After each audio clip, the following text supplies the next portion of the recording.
नमस्कार साथियों, आपका स्वागत है आपके अपने YouTube चैनल भारतीय पाठशाला पर। हम बात कर रहे थे कक्षा 12 के राजनीति विज्ञान, जिसमें हम अध्ययन कर रहे थे समकालीन भारत में राजनीति। इसमें अध्याय 1 में पढ़ रहे थे हम राष्ट्र निर्माण की चुनौतियाँ। क्या क्या चुनौतियाँ हैं राष्ट्र निर्माण की? आज़ादी के बाद राष्ट्र की चुनौतियाँ, यानी नए राष्ट्र के सामने क्या क्या चुनौतियाँ आई आज़ादी के बाद नए राष्ट्र की चुनौतियाँ। भारत के सामने खास तौर पर तीन चुनौतियां थी। भारत के सामने खास तौर पर तीन चुनौतियां थी। चुनौती नंबर 1, एकता एवं अखंडता। भारत आकार और विविधता के तौर पर, यानी भारत क्या था, आकार में बड़ा और विभिन्न धर्म जाति के लोग यहाँ पर क्या करते थे, निवास करते थे। भारत आकार और विविधता के तौर पर किसी महादेश से कम नहीं था, यानी किसी महान देश से कम नहीं था। अलग अलग भाषा, यहाँ क्या थे, अलग अलग भाषा बोलने वाले लोग थे, उनकी संख्या ज़्यादा थी। तथा संस्कृति, यानी अलग अलग संस्कृति थी, संख्या भी अलग अलग भाषा बोलने वाले लोगों की संख्या भी क्या थी, अधिक थी। और उनकी संस्कृति भी क्या थी, अलग अलग थी। और उनके धर्म भी क्या थे, अलग अलग थे। जैसे ईसाई धर्म है, मुस्लिम धर्म है, हिंदू धर्म है, विभिन्न धर्मों के लोग यहाँ पर क्या करते, निवास करते थे। इतनी विविधताओं से भरा कोई देश ज्यादा दिनों तक एकजुट नहीं रह सकता, एकजुट नहीं रह सकता, यानी एक साथ नहीं रह सकता। ये आशंका बनी हुई थी। भारत के सामने समस्या नंबर 1, यानी चुनौती नंबर 1 थी एकता एवं अखंडता। भारत आकार और विविधता के तौर पर किसी महान देश से कम नहीं था। अलग अलग भाषा बोलने वाले लोग थे, उनकी संस्कृति अलग थी, उनके धर्म अलग थे। इतनी विविधताओं से भरा कोई देश ज्यादा दिनों तक एकजुट नहीं रह सकता। ये क्या थी, भारत के सामने आशंका थी। समस्या नंबर 2 या चुनौती नंबर 2, लोकतंत्र को कायम करना, यानी भारत के सामने यह भी चुनौती थी कि भारत क्या करे, अपना लोकतंत्र स्थापित करे।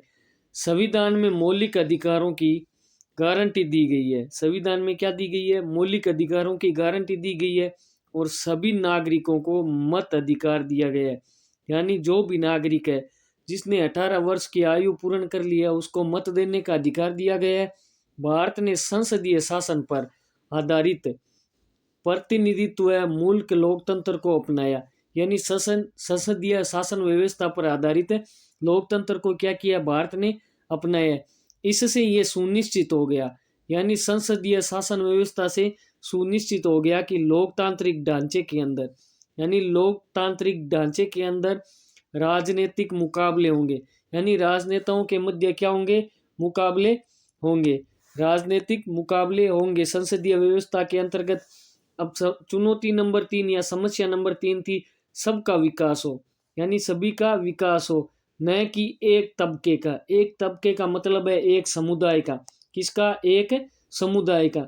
संविधान में ये बात स्पष्ट कर दी गई कि सबके साथ समानता का बर्ताव किया जाए, यानी संविधान में इस बात को पूर्णतः स्पष्ट कर दिया गया कि सभी नागरिकों के साथ क्या किया जाए, समान व्यवहार किया जाए, समान बर्ताव किया जाए।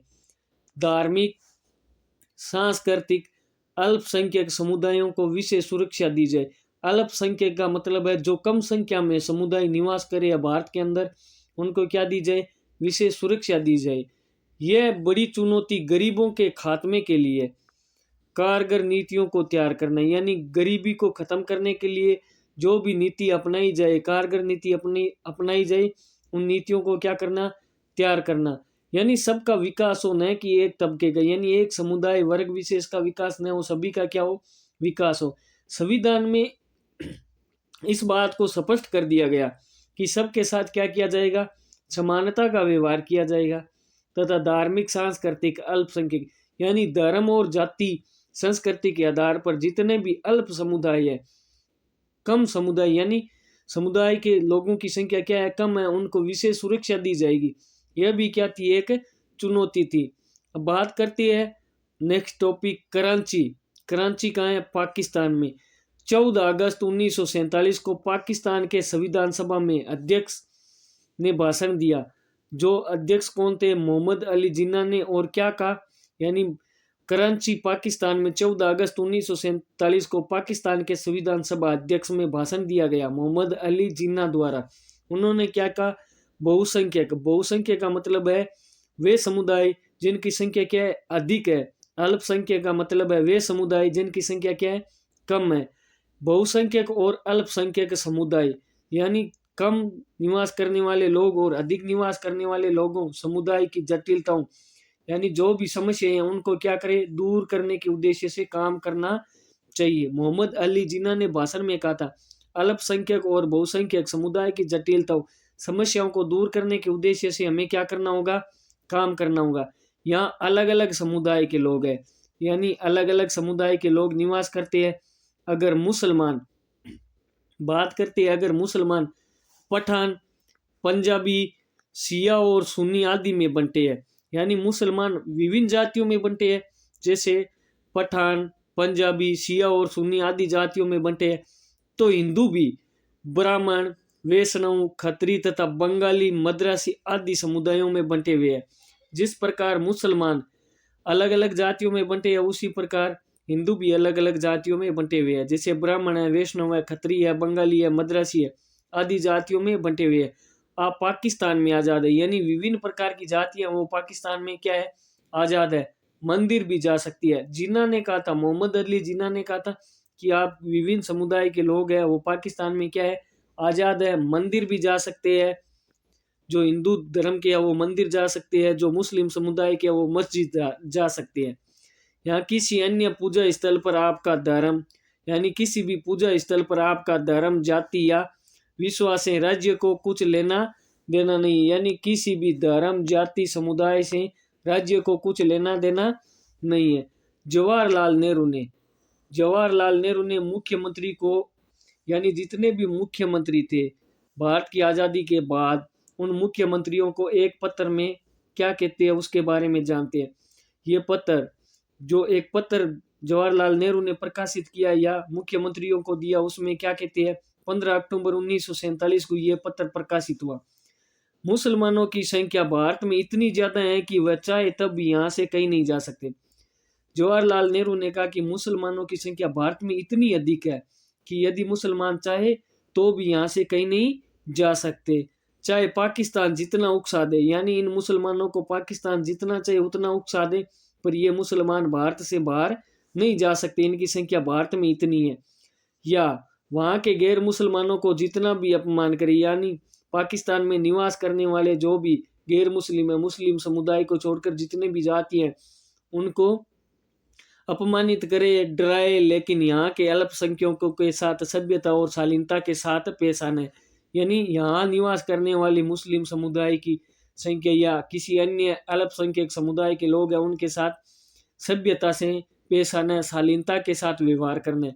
लोकतांत्रिक शासन व्यवस्था में हमें उन्हें नागरिकों के अधिकार देने होंगे, यानी लोकतांत्रिक व्यवस्था है उनमें हमें नागरिकों के अधिकार देने होंगे, जवाहरलाल नेहरू अपने पत्र में कहते हैं। और उनकी सुरक्षा करनी होगी, यानी अल्पसंख्यकों की क्या करनी होगी, सुरक्षा करनी होगी। इसमें अगर हम कामयाब नहीं होते हैं तो ये क्या नासूर बन जाएगा, हमारे लिए क्या बन जाएगा, बहुत बड़ा खतरा बन जाएगा, जो पूरी राज व्यवस्था में जहर फैलाएगा। यानी पूरी राज व्यवस्था है उसको क्या करेगा, खराब करेगा, उसमें जहर फैलाएगा। द्विराष्ट्र की स्थापना, अब बात करते हैं द्विराष्ट्र की स्थापना, विभाजन, विस्थापन और पुनर्वास। यानी द्विराष्ट्र है उसका विभाजन किस प्रकार हुआ, विस्थापन किस प्रकार हुआ, पुनर्वास यानी किस प्रकार अलग अलग बंटे, एक स्थान से दूसरे स्थान गए, पुनर्वास यानी पुनः आवास कैसे बने। 14-15 अगस्त 1947 यानी 14-15 अगस्त 1947 को एक नहीं बल्कि दो नए राष्ट्र, एक राष्ट्र नहीं दो नए राष्ट्र भारत और पाकिस्तान अस्तित्व में आए। 14-15 अगस्त 1947 को भारत और पाकिस्तान अस्तित्व में आए। भारत और पाकिस्तान पहले क्या कहलाते थे, ब्रिटिश इंडिया। ब्रिटिश इंडिया को भारत और पाकिस्तान के रूप में बांट दिया गया, यानी पहले जो भारत ब्रिटिश इंडिया था उसको भारत और पाकिस्तान के रूप में बांट दिया गया। चलो साथियों, आगे बढ़ने से पहले आपसे निवेदन है कि यदि आपको हमारे द्वारा दी गई जानकारी पसंद आ रही है तो आप हमारे चैनल को लाइक, शेयर एंड सब्सक्राइब जरूर करें। यदि आप हमारे चैनल पर पहली बार विजिट कर रहे हैं तो आपसे निवेदन है सब्सक्राइब बटन जरूर प्रेस करें, उसी के साथ बेल आइकन जरूर दबाएं, जिससे आपको आगे आने वाली क्लास की सूचनाएं सबसे पहले मिल सके। बात करते हैं द्विराष्ट्र की अगली समस्या। मुस्लिम लीग ने बात करते हैं मुस्लिम लीग ने द्विराष्ट्र की बात की थी। इसके अनुसार भारत किसी एक कौम का नहीं बल्कि हिंदू और मुसलमान नाम का दो कौमों का था, इसीलिए मुसलमानों के लिए एक अलग राष्ट्र पाकिस्तान की मांग उठी। यानी मुस्लिम लीग ने द्विराष्ट्र की बात की थी। इनके अनुसार भारत पर किसी एक कौम, हिंदू कौम या मुस्लिम कौम का मतलब अधिकार नहीं था, बल्कि हिंदू और मुसलमान नामक दो कौमों का क्या था, अधिकार था। इसलिए मुसलमानों के लिए एक अलग देश पाकिस्तान की मांग उठी। कांग्रेस ने द्विराष्ट्र सिद्धांत का विरोध किया। कांग्रेस जो उस वक्त सबसे बड़ी बहुराष्ट्रीय पार्टी थी कांग्रेस, उसने द्विराष्ट्र सिद्धांत का क्या किया, विरोध किया। लेकिन 1940 के दशक में राजनीतिक मोर्चों पर कई बदलाव आए, यानी राजनीति के क्षेत्र में मोर्चों में कई बदलाव आए। कांग्रेस और मुस्लिम लीग के बीच राजनीतिक प्रतिस्पर्धा यानी दौड़ लगी हुई थी तथा ब्रिटिश शासन की भूमिका जैसी बातों का जोर रहा। ब्रिटिश शासन की भूमिका जैसी बातों का क्या रहा, जोर रहा। अतः पाकिस्तान की मांग मान ली गई, यानी कांग्रेस भी विरोध कर रही थी पाकिस्तान का, यानी नए राष्ट्र का निर्माण न हो। अंततः क्या हुआ, पाकिस्तान निर्माण की मांग को मान लिया गया, क्योंकि मुस्लिम लीग और कांग्रेस के बीच राजनीतिक प्रतिस्पर्धा यानी दोनों के बीच दौड़ लगी हुई थी।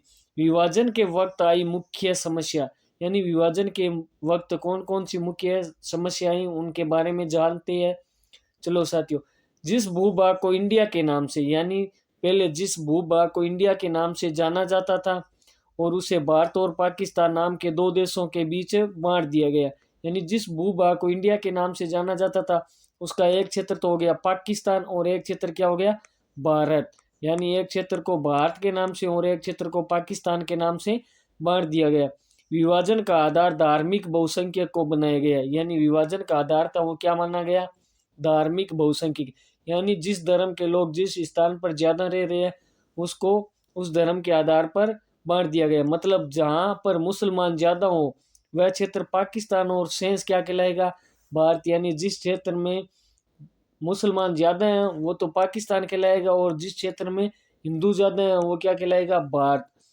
जब ब्रिटिश इंडिया में कोई भी ऐसा इलाका नहीं था जहां मुस्लिम ना हो, पर दो जगह थी जहां मुस्लिम बहुसंख्यक थे। यानी ब्रिटिश इंडिया, पहले जो भारत था उसको ब्रिटिश इंडिया के नाम से जाना जाता था। ऐसा कोई इलाका नहीं था जहाँ क्या न हो, मुसलमान ने, और ऐसा कोई इलाका न था जहाँ क्या न हो, हिंदू न हो। तो एक पश्चिम और एक पूर्वी, लेकिन यहाँ भी एक समस्या थी। ऐसा कोई भी तरीका नहीं था जिससे कि इन दोनों इलाकों को जोड़कर एक जगह कर दिया जाए। यानी दो इलाके थे जहाँ मुस्लिम ज्यादा थे, बहुसंख्यक थे, बहुत ज्यादा संख्या में थे। एक थे पश्चिम में और एक थे पूर्व में। पर समस्या उसमें भी ये थी कि दोनों जगहों को एक जगह इकट्ठा नहीं किया जा सकता, यानी पूर्व और पश्चिम दोनों जगहों को मिलाकर एक जगह इकट्ठा नहीं किया जा सकता। कोई तरीका नहीं था जिनसे इन दोनों इलाकों को जोड़कर एक कर दिया जाए। फिर यहाँ पर फैसला हुआ कि पाकिस्तान में दो इलाके शामिल होंगे, एक को बोला जाएगा पश्चिम पाकिस्तान और एक को बोला जाएगा पूर्वी पाकिस्तान, और उनके बीच में भारत का एक बड़ा भूभाग रहेगा।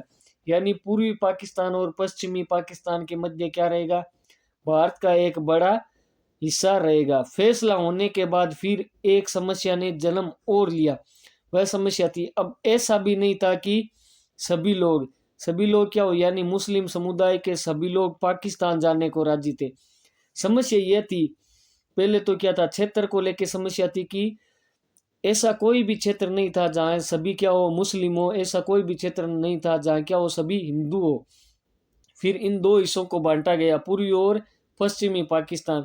फिर समस्या ने जन्म लिया, अब ऐसा कोई भी, यानी सभी लोग हैं, जैसे मुस्लिम समुदाय के सभी लोग हैं, वो क्या है, पाकिस्तान जाने को राजी नहीं थे। जैसे खान अब्दुल गफ्फार खान पश्चिमोत्तर सीमा यानी पश्चिम पाकिस्तान के प्रांत के निर्विवाद नेता थे, यानी पश्चिम पाकिस्तान के नेता थे। ये भी द्विराष्ट्र सिद्धांत के एकदम खिलाफ थे। खान अब्दुल गफ्फार खान पश्चिमी पाकिस्तान के नेता थे। ये द्विराष्ट्र यानी दो राष्ट्र के निर्माण के क्या थे, एकदम खिलाफ थे। उसके बाद समस्या, तीसरी समस्या और भी भयंकर थी, यानी तीसरी समस्या थी वो इन दो समस्याओं से भी ज़्यादा क्या थी, भयंकर थी। ब्रिटिश इंडिया के मुस्लिम बहुल प्रांत पंजाब और बंगाल में कई हिस्से ऐसे थे जहाँ गैर मुस्लिम ज़्यादा थे, यानी पंजाब और बंगाल दो हिस्से ऐसे थे जहाँ पर क्या थे, मुस्लिमों से गैर मुसलमानों की संख्या क्या थी, अधिक थी। फिर फैसला हुआ कि बंटवारा धार्मिक बहुसंख्यक के आधार पर होगा। फिर फैसला क्या हुआ कि बंटवारा होगा वो धार्मिक बहुसंख्यक, यानी धर्म के आधार पर जिनकी संख्या अधिक है उसके आधार पर होगा। लेकिन 14-15 अगस्त 1947 की मध्य रात्रि तक फैसला नहीं हुआ। लेकिन 14 और 15 अगस्त की मध्य रात्रि 1947 की मध्य रात्रि तक फैसला नहीं हुआ। इसका मतलब आज़ादी के दिन तक लोगों को यह पता नहीं था कि वे भारत में हैं या पाकिस्तान में, यानी आज़ाद होने के बाद भी लोगों को पता नहीं था कि वह भारत में निवास कर रहे हैं या पाकिस्तान में। चलो साथियों, आज के लिए इतना ही।